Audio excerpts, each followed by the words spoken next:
আসসালামু আলাইকুম এভরিওয়ান। আশা করছি সবাই ভালো আছেন, সুস্থ আছেন।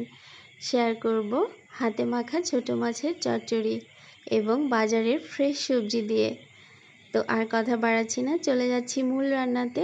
আমি এখানে একটা প্যান নিয়েছি, প্যানে নিয়েছি হাফ কাপ পরিমাণ পেঁয়াজের কুচি, দিয়ে দিচ্ছি 3 টেবিল চামচ পরিমাণ রেগুলার সয়াবিন তেল, দিয়ে দিচ্ছি 2টা ছোট সাইজের টমেটো কেটে নিয়েছি। আমার মাছ কিন্তু 500 গ্রামের মতো, সেই পরিমাণ অনুযায়ী মশলা দিচ্ছি।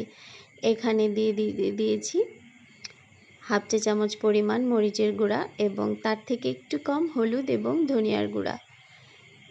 দিয়ে দিচ্ছি 1/2 চা চামচ আদা রসুন পেস্ট এবং দিয়ে দিব হাফ চা চামচ পরিমাণ লবণ। লবণটা দিয়ে আমি ভালো করে একটু চটকে মেখে নিচ্ছি। দেখবেন মশলাটা মাখানোর সময় খুব সুন্দর একটা ফ্লেভার আসে। মশলাটা মাখানো যত ভালো হবে, মাছটা কিন্তু খেতেও তত ভালো হবে।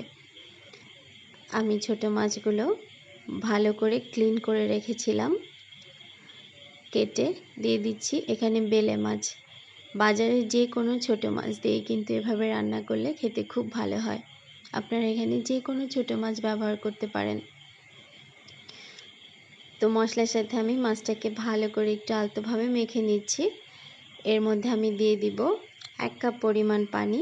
খুব বেশি পানি দিব না, মাছটা সিদ্ধ হতে যতটুকু পানি লাগে। তো পানিটা দিয়ে আমি এটাকে রেডি করে নিয়েছি। এখন আমি এটাকে চুলায় বসিয়ে দিয়েছি, ঢেকে দিচ্ছি। বলক আসা পর্যন্ত অপেক্ষা করব। তো বলক চলে এসেছে, এই পর্যায়ে আমি দিয়ে দিব 5 পিস কাঁচামরিচ, মাঝখান থেকে একটু চিড়ে নিয়েছি। দিয়ে দিচ্ছি 7 পিসের মতো ঢেঁড়স, ভালো করে ক্লিন করে মাঝখান থেকে কেটে নিয়েছি। ঢেঁড়সগুলো দিয়ে আমি আবার এটাকে ঢেকে দিব সেদ্ধ হওয়া পর্যন্ত। ঢেঁড়স সেদ্ধ হতে যদিও বেশি সময় লাগে না, 7-8 মিনিটের মতো লাগবে। তারপরও সেদ্ধ হতে যতটা সময় লাগে চেক করে নিচ্ছি, একদম সেদ্ধ হয়ে গেছে। লবণ মশলা সব ঠিকঠাক আছে। আমি এখন চুলাটা অফ করে দিব।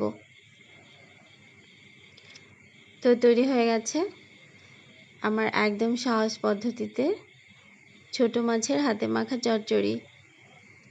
আশা করছি আমার রেসিপিটি ভালো লেগেছে। আজকের মতো এ পর্যন্তই। সবাই ভালো থাকবেন, সুস্থ থাকবেন। আজকের মতো আল্লাহ হাফেজ।